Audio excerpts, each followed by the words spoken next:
This is the After Party, live with Kim McAllister. Pick a couch, grab a drink, and settle into the conversation.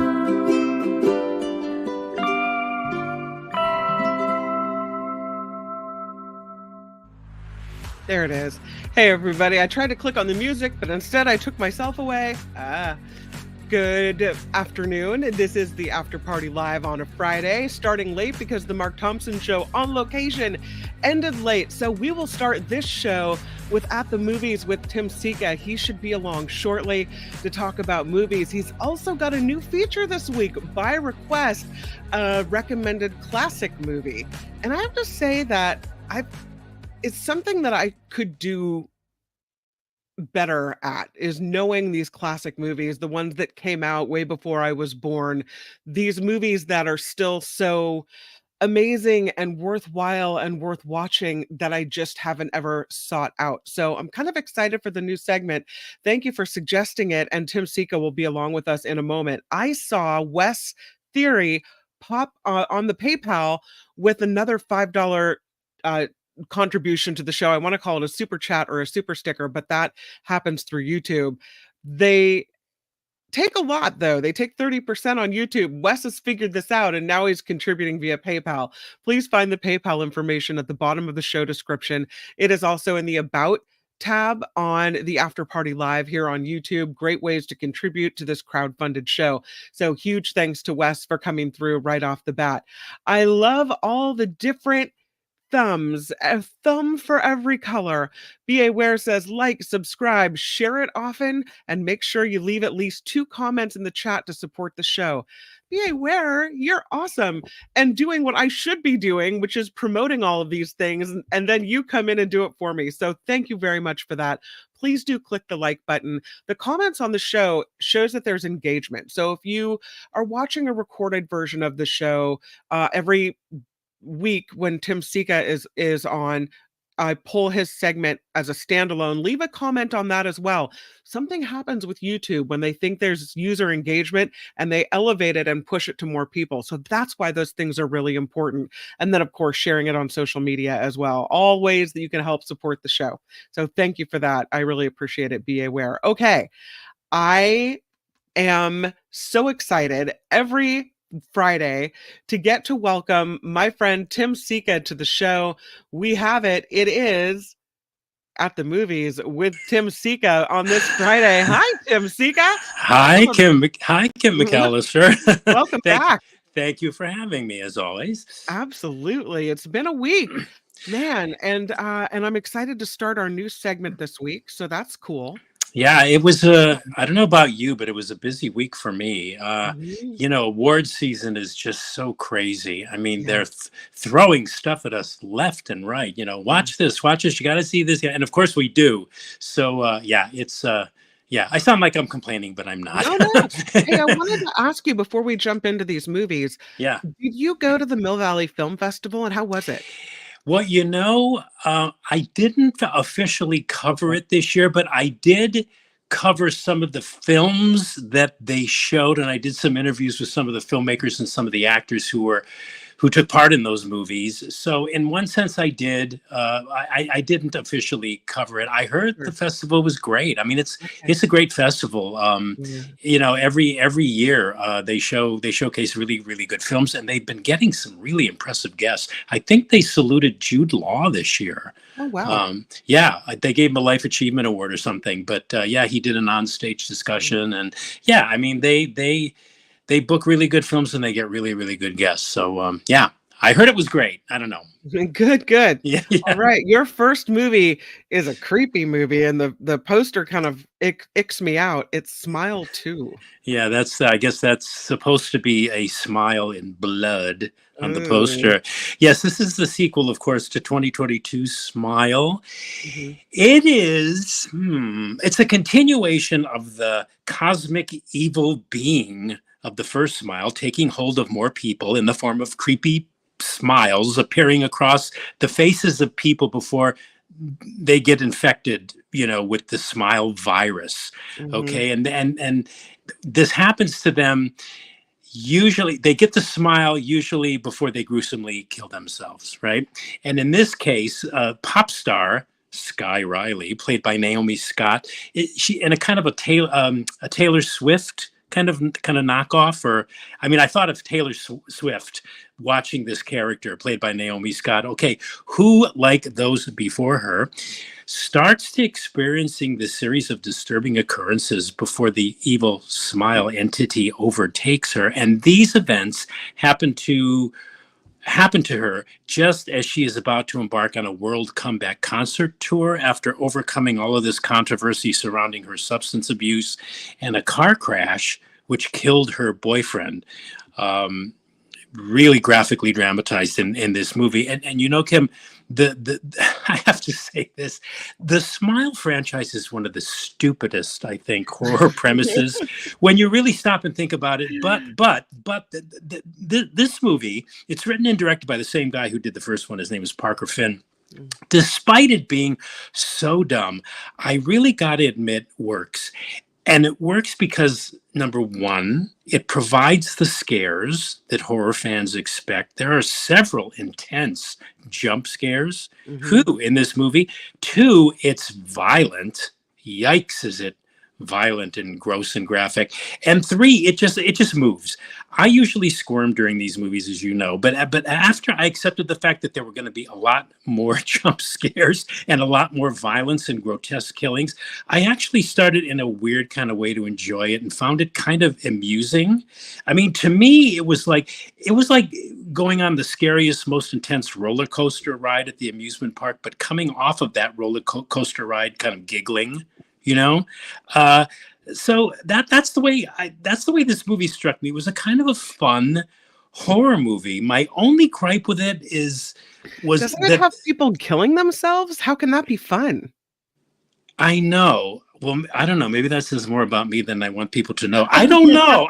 I don't know. It could have just been that I thought it was so. Here's the thing. My only gripe with it was that, I think this answers your question, how can that be fun, was that there was too much downtime between the scary parts. And during that downtime, you get too much time to realize what a ridiculous movie this actually is. So you're constantly being pulled in two directions. So you go from being emotionally throttled and being like legitimately scared to actually thinking about what it is you're watching. And you go, God, this is so stupid. But I think that's what it was. That's what made it so amusing to me. I just kept thinking, this is really dumb. And I started like laughing over the fact that it was dumb. And so it kind of made for a kind of a perverse amusement. I don't know. I don't know. The ending is a bit of a shock. And it's an ending as gruesome as the attention-grabbing opening, but it's an ending that lays the foundation for another Smile movie. I think there's going to be a Smile 3 too. And if nothing, and if nothing else, really. And if nothing else, Kim, it's worth seeing for the lead performance from Naomi Scott. And it's funny, I went to a fan event for this movie, and she introduces the movie on screen, and I was shocked to realize she was British. I don't know what it is about the Brits. They do the best American accents. Yeah, they really do. But it's worth seeing for her. She notably physically throws herself into this role of a pop star trying to make a concert comeback while slowly being infected by this Smile virus. She literally runs the gamut of emotions from A to Z, and she's as fun to watch as this amusing, ridiculous, violent, scary horror movie was to me. So surprising myself, I recommend Smile 2. Go figure. I don't know. Maybe I'm just getting punch drunk from seeing too many movies during this award season. I don't know. But I did actually enjoy it. And I kept saying to myself, why am I finding this movie so much fun? Maybe I'm losing it. I don't know. But I recommend it. I recommend Smile 2. I think Nikki would like it. Although she probably would. But I think she would also kind of find it kind of stupid, It's all right. She'll get into it anyway. Yeah. Yeah. Well, whatever. Murphy writes, I have a trick for getting through horror and thrillers. Appreciating all those theater kids using their degrees. Celebrate the arts, she writes. Yeah, okay. That's what it's about. Absolutely. That sounds good to me. Yeah. Shall we move to the next movie called Rumors? Rumors. This, watching this movie, to me, this certainly seems to be the year for quote unquote odd cinema. I'm thinking of Joker, the Joker sequel, and Megalopolis, and the upcoming Better Man, which I don't know if you've seen previews for that movie, but it's about British pop star Robbie Williams, and in the movie he's played by a monkey. Oh. And we'll talk about that one closer to Christmas when it'll be released. And there are other movies, but this movie too, this movie Rumors, belongs in that group. I think it's a black comedy that takes place in the now, and it's really a black comedy about the end of the world. It dawned on me halfway through. I thought, oh, this is where this is going. And the premise is that a group of world leaders are meeting at the G7 summit, which is, for those unfamiliar, the G7 is this intergovernmental political and economic forum that consists of the world's wealthiest liberal democracies: Canada, France, Germany, Japan, Italy, UK, and the US. And the presidents and the prime ministers of these nations, I think it was since 1974, they've annually convened at these formal summits to discourse and coordinate solutions to major global issues, right? So the story starts at this G7 and this group of world representatives who are gathering together to deal with a crisis. But the crisis remains undefined throughout the entire movie. We never really find out what that actual crisis is. But in this story, this movie's so strange. This G7, the group of seven, they get lost in the woods. I'm not even going to tell you where they're going.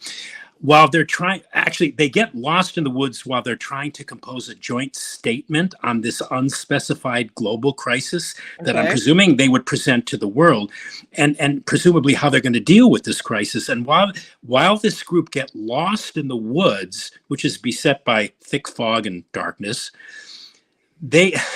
Where's the Secret Service? I mean, I don't know. There's somewhere. I have no idea. Not in this. They don't exist in this movie. But when they're lost in the forest, they're menaced by undead bog bodies and a giant brain, which just happens to be in their way. I had to look up what a bog body was. You know what a bog body is? Yeah, it's one of these bodies thrown into these peat bogs. Yeah, you got it. Years ago, and they go down and they bring them up, and they're perfectly preserved. It's crazy. Yeah, I didn't even know there was such thing. So I had to look that up. Anyway, a lot of stories about that here on the After Party Live. Oh, okay. Yeah, I need to be. Yeah, I need to be watching all of your show more often. But anyway, yeah. So these bog bodies are there, and some of them become alive. This may be the strangest movie I've seen this year. It's written and directed by a Canadian master filmmaker, Guy Madden, and it's co-written and directed by brothers Evan and Galen Johnson, who've collaborated with Madden on past projects. It's just plain strange, and it produces weird, conflicting reactions. And because it's a comedy about the end of the world, in some ways it's really depressing, but in other ways it's sort of like perversely uplifting. It seems to be resigning itself to its opinion and observation that it's not looking good for humanity, but that it's better to face head on what's about to happen to the planet and its people than pretend what we're seeing is gonna magically go away, and that as a species it's far better to burn out than it would be to simply fade away. I mean, that seems to be the message of this movie. So it's quietly intense. It's very unsettling. At times it's funny, but it's more drama than comedy. It depicts these so-called world leaders as kind of clueless and fiddling while Rome is burning. I don't know. I mean, I think if you like adventurous, risk-taking, and odd cinema, I would recommend this one. Maybe over a glass of whiskey that you're sipping slowly would be a good way to take in this one. You know, the feel of it and the texture of it reminded me of this Hitchcock movie. It came out in 1955. It was Hitchcock's only comedy, black comedy. It was called The Trouble with Harry. And the trouble with Harry was that he was dead. And what were they going to do with the body? This group of people. You know, how did Harry get here? He's dead. We got to get rid of this corpse. What do we do with this corpse? It has had that same feel to it. It's sort of like, well, what am I supposed to make of this? You know, but for that alone, I recommend it. It's very original, very odd, very strange. I mean, it almost seemed like it was like a nightmare you would have that you really couldn't get out of. I don't know. Question Yeah, for you yeah, was, when you look at the G7 leaders in its script, does the yeah. American one come off like the biggest idiot, or is the American one the one you end up liking? Oh, well, all of them are kind of idiots. Okay. I think equally so. The president is depicted in this movie. He's older, Uh-huh. and he kind of at some point. Well, it's not released, but at some point he kind of resigns himself to the fact he just wants to lay down and die. Oh. So I know, right? Kate Blanchett is in this film. She plays the German representative, and she's very, very good. I don't know. They all don't come across very well at all, but yet they're not really like.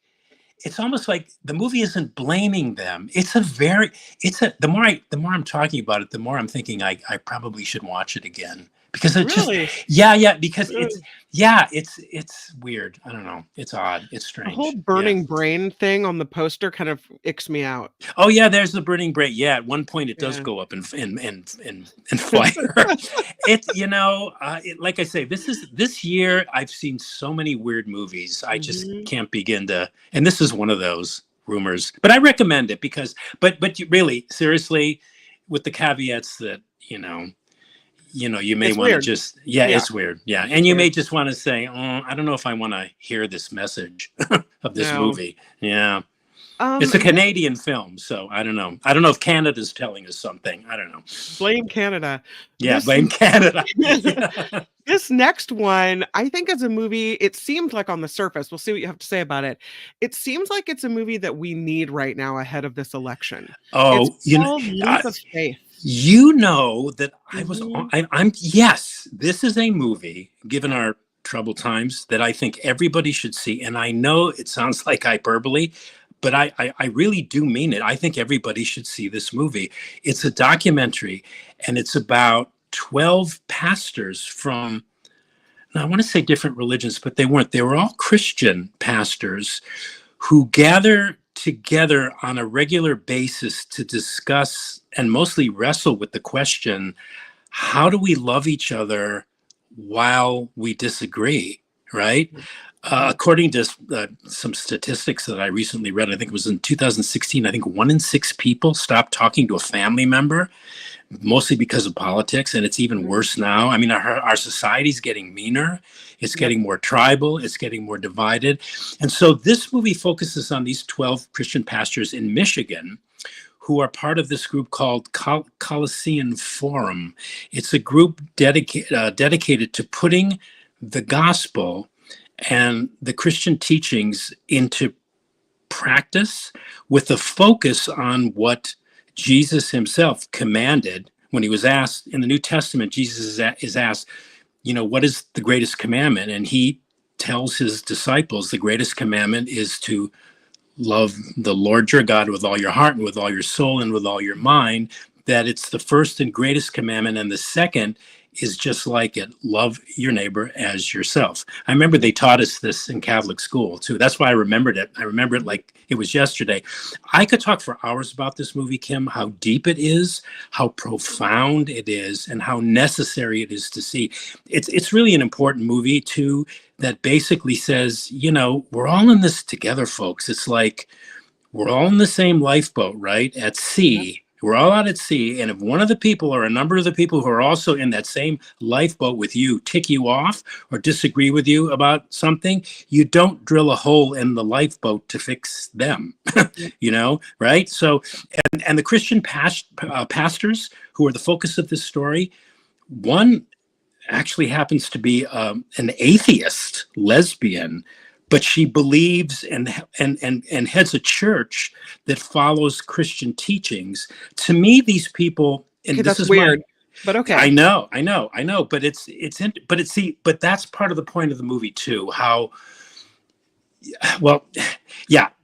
And let me first say that the Christians depicted in this film are, in my opinion, they're true Christians, for want of a better adjective. And by true, I mean, the Jimmy Carter Christian, the ones who practice the 2 great commandments as espoused by Jesus Christ, despite or in spite of their own religious disagreements. It's quite a story. It explores issues of faith.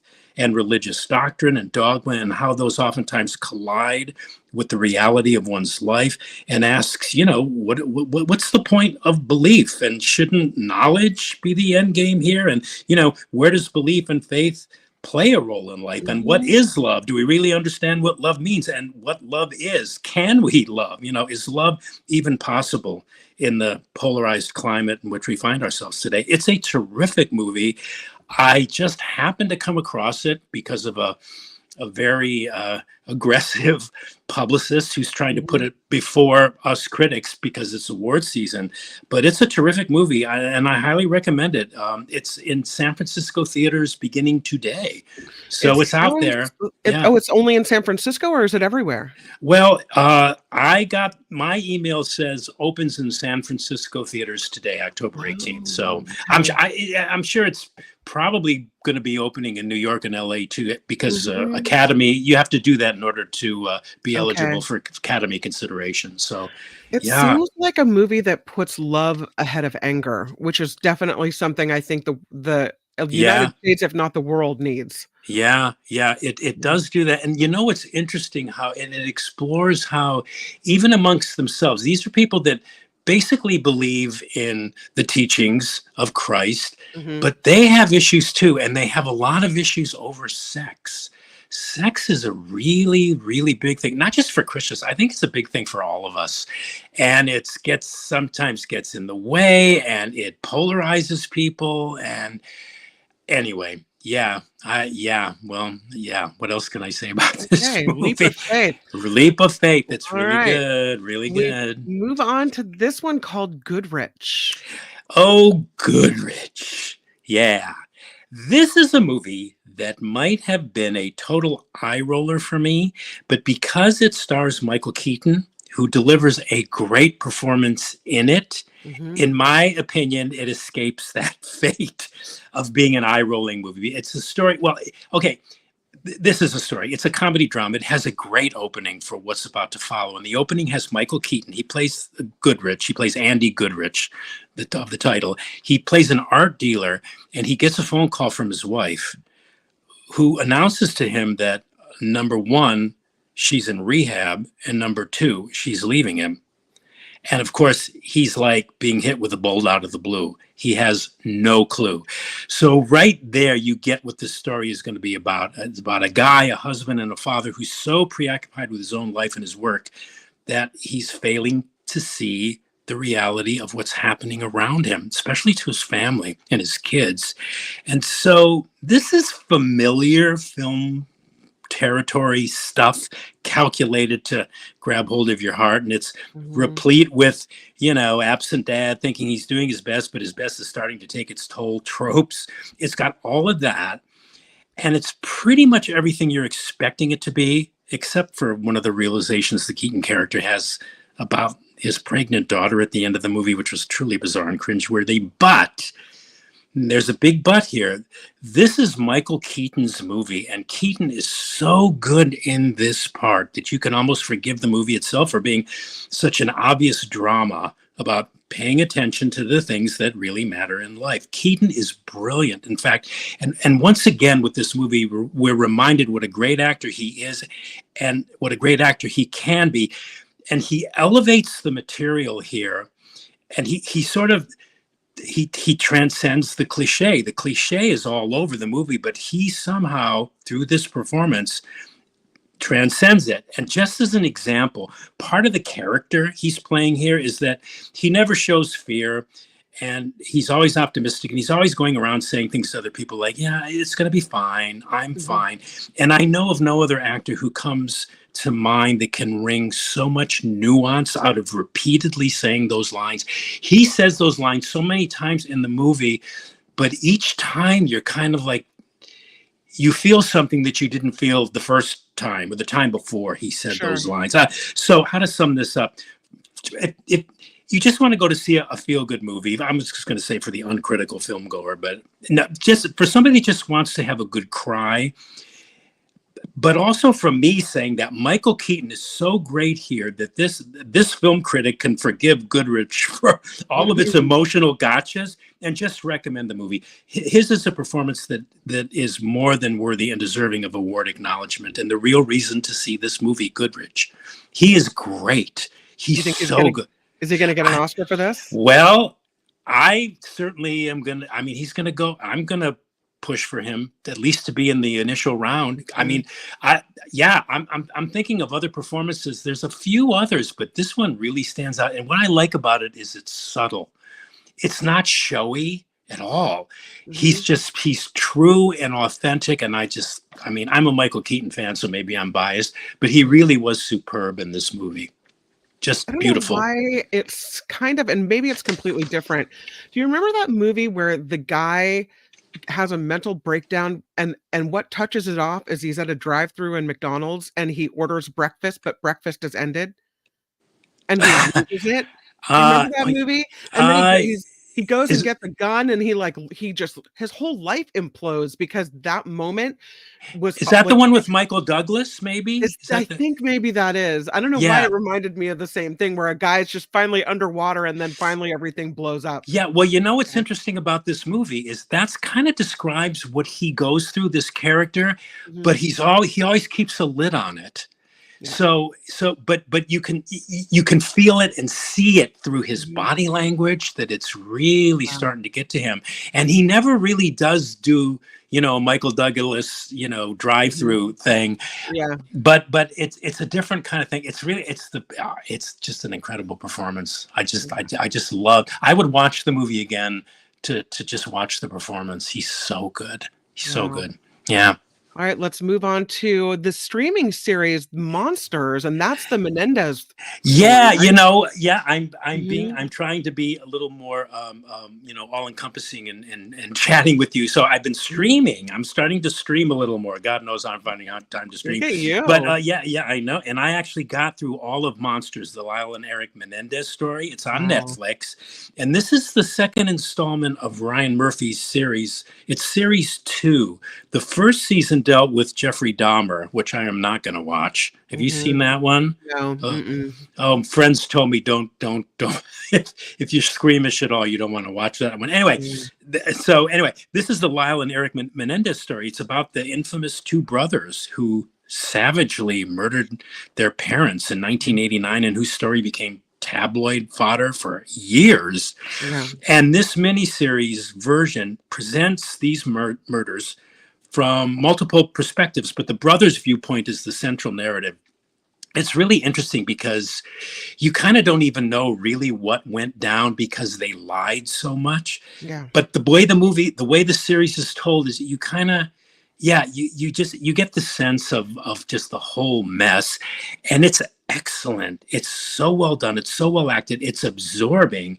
And if you can get past the first episode where we get to see, the first episode is the rough one. We get to see the parents being graphically blown away by a pair of sawed-off shotguns.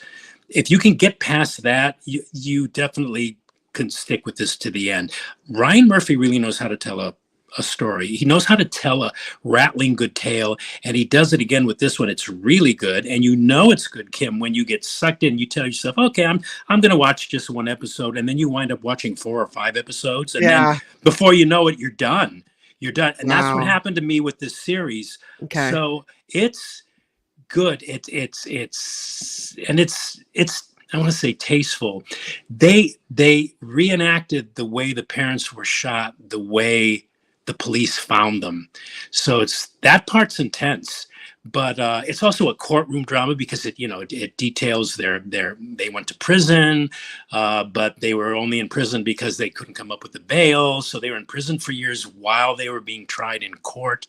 It's a good procedural. It's just really good. I recommend it. Okay.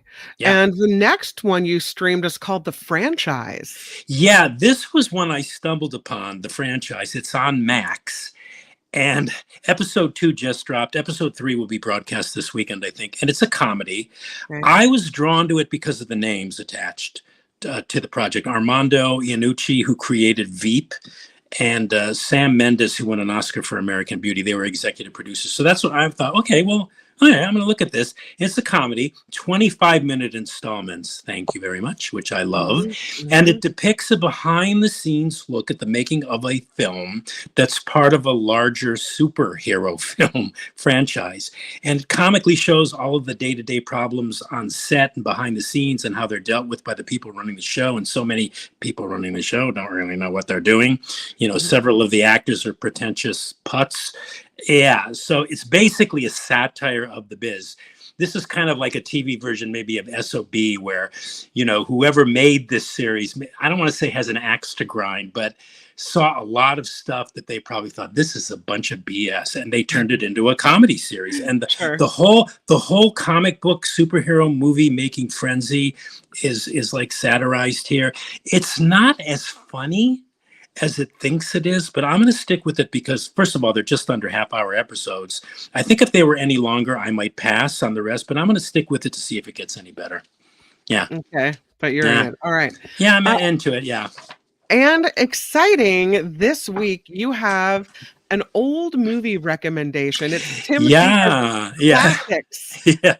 What do we have here? Oh, I want that poster. I actually had the original poster for this movie. Anyway, from 1966, winner of 6 Academy Awards, including Best Picture, A Man for All Seasons. It's a period drama directed by Fred Zinnemann, and it's scripted by Robert Bolt. It's based on Robert Bolt's play. And like The Sound of Music, the movie version of A Man for All Seasons actually improves upon the stage version. It's better than the play. And this is a drama that depicts the final years of Sir Thomas More. He was a 16th century, he was Lord Chancellor of England, who refused both to sign what was called the Act of Succession, which was a letter asking the Pope at the time. I think it was Pope Clement VII. Yeah, to annul King Henry VIII of England's marriage to Catherine of Aragon, and to take the oath of supremacy, which declared Henry VIII to be the supreme head of the church in England. But More would have none of that, and being the brilliant lawyer that he also was, he thought the law would save him. But unfortunately, he didn't, and as history, we all know this from history, he was decapitated. But to me, this movie it's cinema as words, which seems like a contradiction in terms, right? Because cinema is visual, but it's still an apt description of this brilliant film. It's one of my favorites. It's one I watch at least twice a year. It kind of refreshes me. It always reminds me, Kim, of why I fell in love with movies in the first place. It's intelligent, it's literate, it's absorbing, and it slowly builds to this powerful coda, courtesy of the film's composer, Georges Delerue. Oh my God, and the acting. Great acting by arguably the greatest English-speaking actor of all time, Paul Scofield. I mean, Scofield. You're pulling me in. I'm with you now. Okay, well, yeah, the cast is to die for. Scofield, Wendy Hiller, Susanna York, Robert Shaw plays a young and very virile Henry VIII. Orson Welles is in this too. He plays Cardinal Wolsey. John Hurt. This is one of his early movies. Brilliant cast, superbly photographed, directed. It's a movie, in my opinion, sounds corny, but it's a movie for the ages, and one whose message of integrity and honesty and being true to oneself is timeless. It's also, Kim, one of the few quote unquote prestige movies that Hollywood made that went on to become a huge commercial success back in 1966. And what on the reissue of this movie when I was in like 8th grade, our class did a what's that? When you go a field trip, went on a field trip to see this movie. It always stuck with me. It always made a huge impression on me. I've seen it. I can actually, I tease people and I joke with people like, hey, if you ever want A Man for All Seasons performed at a party, I can do the whole movie from beginning to end. I can play all the parts. So I know pretty much all the dialogue by heart. I love this movie. So there's a picture of Scofield and Shaw. Yeah. It's when Henry VIII in that picture, he's trying to see if Moore's amenable to, agreeing that he should divorce Catherine of Aragon so he can marry Anne Boleyn. And Moore's being very sly and he's being very cagey, and it doesn't turn out well. They have an argument, and that's when the drama of the piece starts. But brilliant acting. God, you're never going to see better acting in any movie than in A Man for All Seasons. It won, won Best Actor for Paul Scofield. It was nominated in all the supporting categories. It won Best Picture, Best Director, Best Screenplay. Did it get best costumes? Because those costumes look amazing. Best costumes too. Yeah, that year I remember the Oscars where it was all about A Man for All Seasons and Who's Afraid of Virginia Woolf, which was actually the other movie I was going to talk about, but I'll keep that one for later. But I think the Man for All Seasons one's just because it was just more of an uplifting picture. Okay. You know, yeah, I love this movie. Oh. If we have another hour, we can talk more about it, but we're out of time, so I better let you go. quick recap. We have the movie Smile, and you say, despite its dumb premise, it works. Yeah. Gets jump scares in there. It's very violent, but even so, for some reason, you found it amusing. You said there's a little bit of downtime that allows you to think about how dumb it is, but it's still amusing. You like the shock ending. You recommend Smile too. Yeah. Yep. Mm-hmm. Rumors is the next one. This movie you called really weird. You didn't know what the crisis was with the whole plot line. You said it gave you some weird conflicting reactions. It's unsettling. It's funny in some parts. If you like, you said, adventurous, risk-taking cinema, you'll like this one. And despite it being so odd, you are recommending Rumors. Yes. Leap of Faith. You say everybody needs to see this movie. Yeah. You say it's deep, it's profound, it's necessary, a terrific movie, which you highly recommend. Leap of Faith. Yes. And right now, Leap of Faith, you say, is playing in San Francisco theaters, but you expect it to be released wider coming up. Yeah, and I'm sure that this movie's like a perfect candidate for VOD in the coming weeks. Absolutely, yeah. So if people don't want to venture into the theaters, they can probably stream it at some point. Yeah. Goodrich, you say it's calculated to grab your heart, but Michael Keaton is really, really good in this movie. Maybe Oscar worthy for him. You recommend Goodrich. Yes. Streaming. You say Monsters hooks you, and it's a good series. If you can get through that first episode with the gore, you liked it. Also, you're kind of on the fence, but still sticking with this streaming on Max called The Franchise.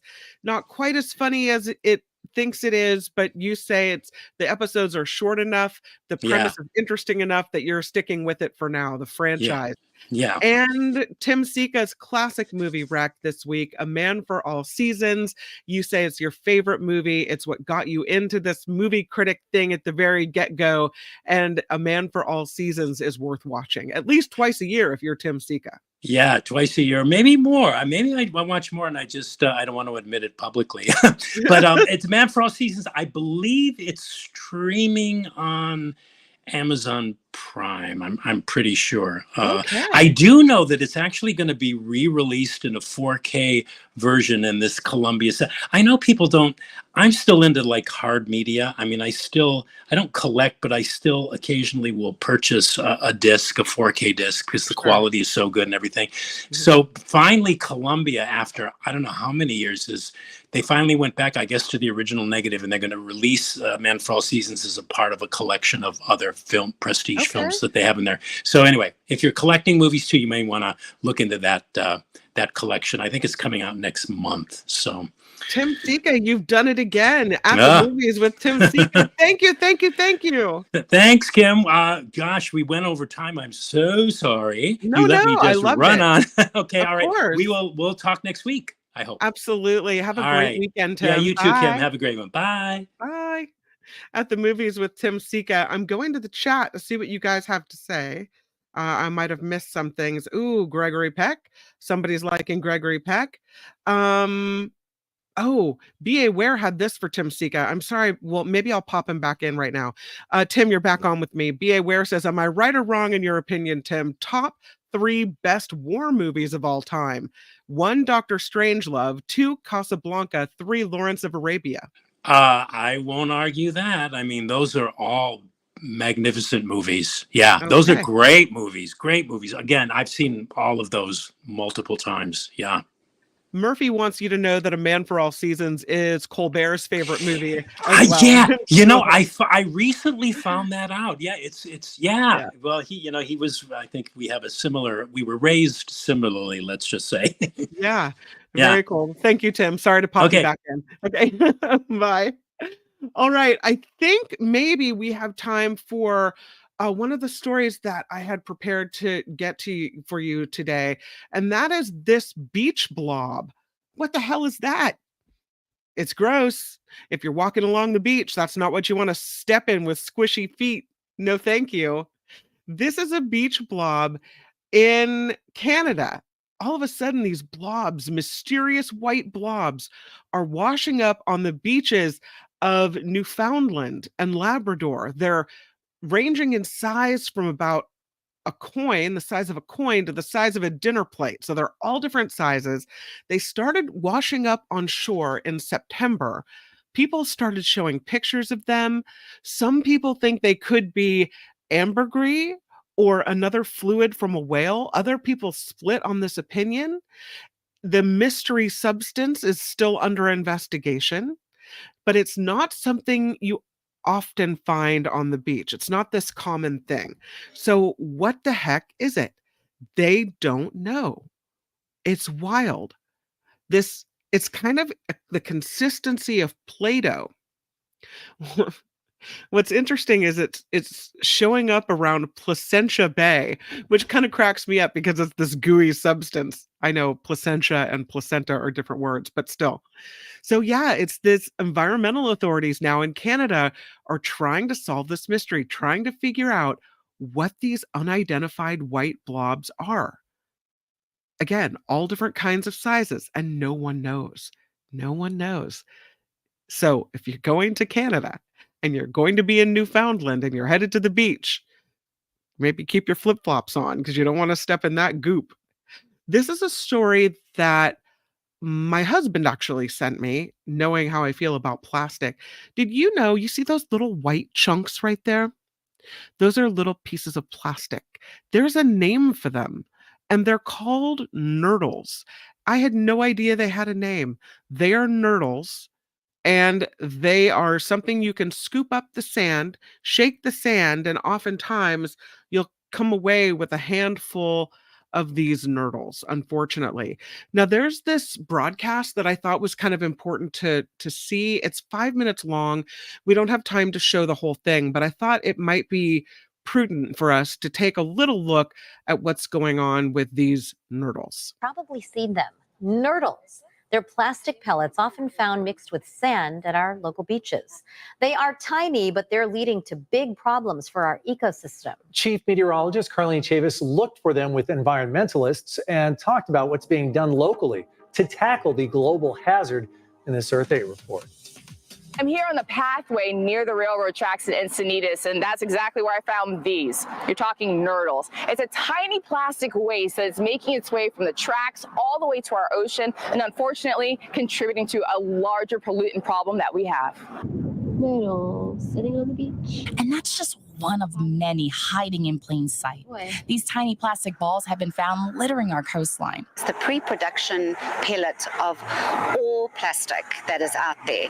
So manufacturers then melt these nurdles or pellets into every plastic product that you see out there. Isn't that so sad? And you think this is on the beach as well? Nurdles are transported across the globe by the chemical industry to plastic manufacturers. Look how many you found. Well, Claire, who was already working to stop nurdle pollution in South Africa, found them at our local beaches along with her son after moving to San Diego about 3 years ago. She estimates roughly trillions of these pellets have been found locally. So you'll see them all along here. So they're flying from the trains. Just on our short walk, we found a large number of them. I just found 3 while we're standing right here. Data collected from plastic waste organizations estimate 230 billion kilos, roughly 507 billion pounds of plastic nurdles enter our seas and oceans annually. Fish mistake. All right. So we again, if you want more on this story, I will post the link to the YouTube the broadcast on YouTube. This is a broadcast from News 8 in San Diego. Here's the link to it. It goes on, but it's, I think, important to know, important to be educated on what's happening with plastics in our world. So there you have it. There, I think I put that. Yeah, there's the link. Heather says death pellets also sounds kind of adorable. Yeah, nurdles and death pellets. I think death pellets would probably be. A mama says, could they collect and reuse them? I don't know, but I can tell you I don't want them on the beach or in the environment, right? God, this is awful. Anyway, I wanted to make sure that we brought you that, and I thought that was an important story. So again, that is out of San Diego, and San Diego is not the only place where we'll find nurdles lurking in our environment for sure. Here's a better story as far as making us feel good. There's this kitty that lives at an ambulance company in the UK, in London. And it's a rescue cat. It's been living at this London ambulance station for the last 16 years.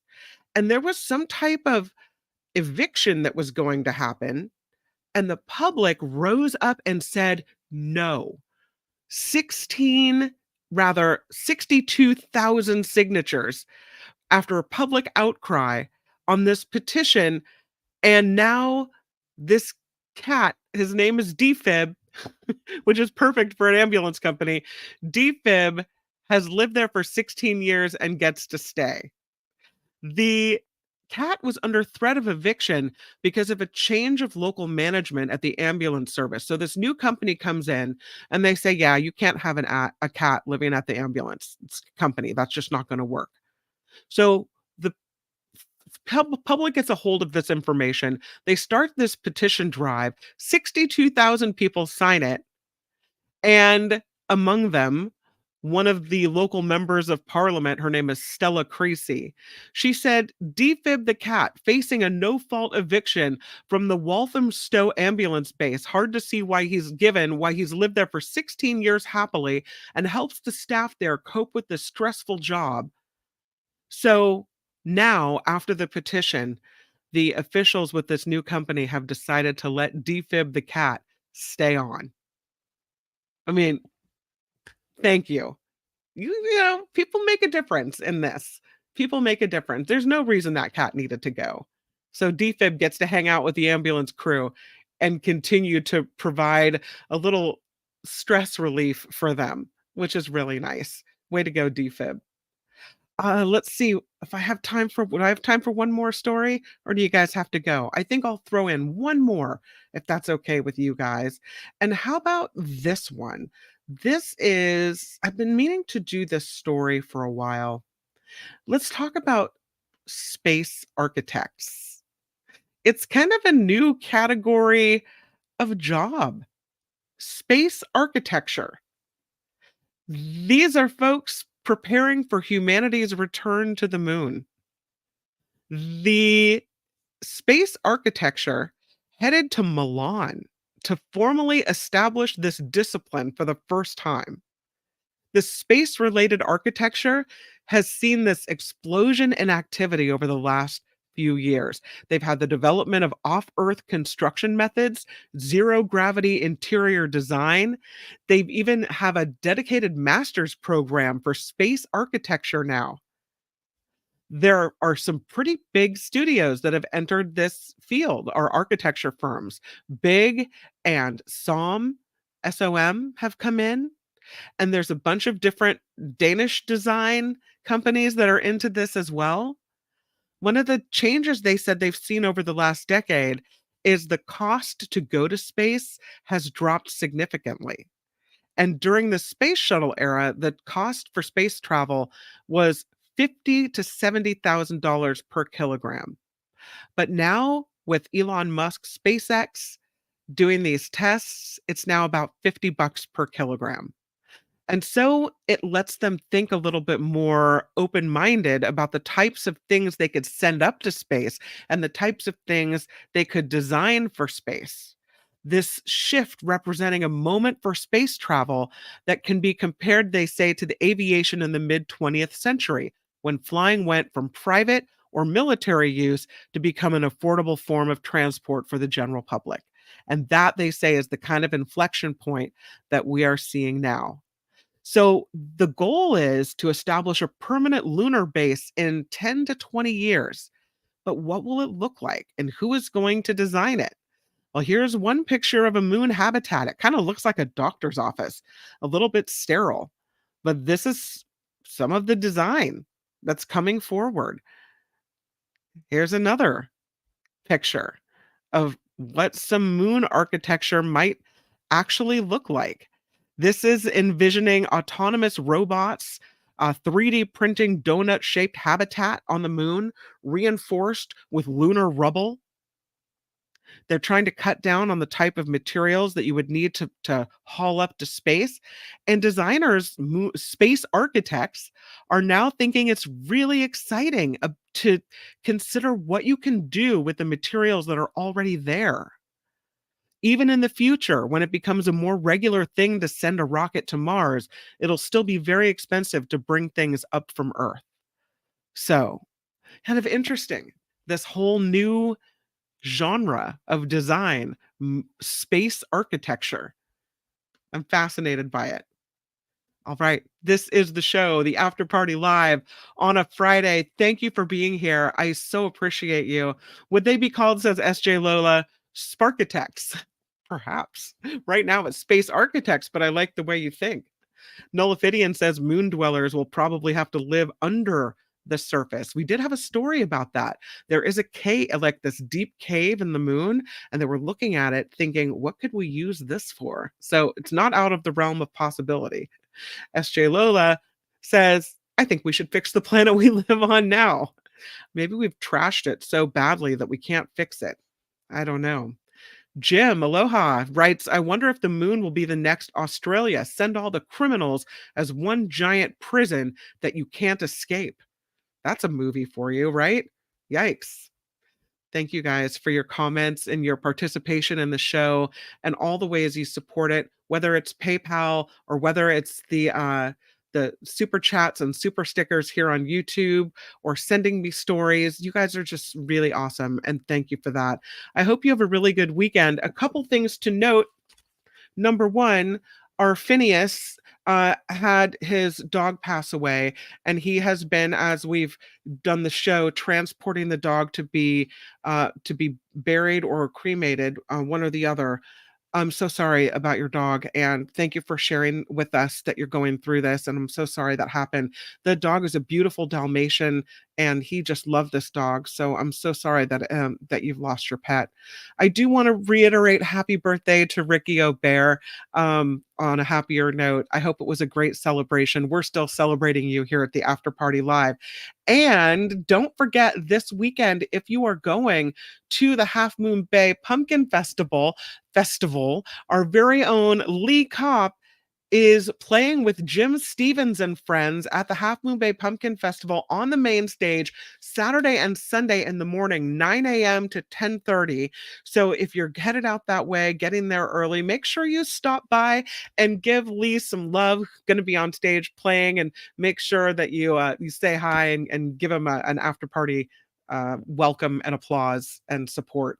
So, all right. Oh, and I didn't write it down, but this weekend is also the show meetup for Mark Thompson's show, Nikki Madoro's show, After Party. Folks, this whole little community, a lot of people, at least 15, I think, have RSVP'd for the Testarossa Winery in Los Gatos tomorrow at 1 p.m. If you want to go, you can get a hold of Deidre, who I think is in the chat. You can also email me, and I will then forward your message on to her so that she can change the reservation numbers. Kim at theafterparty.live is the best way to reach me. All right. And now that we've taken care of the business, have a great rest of your weekend. Make it a really good one, whatever you decide to do. And I'll meet you right back here on Hide in Your Cave Monday on the After Party Live. Bye, everybody. The After Party Live would like to thank the following contributors and viewers like you.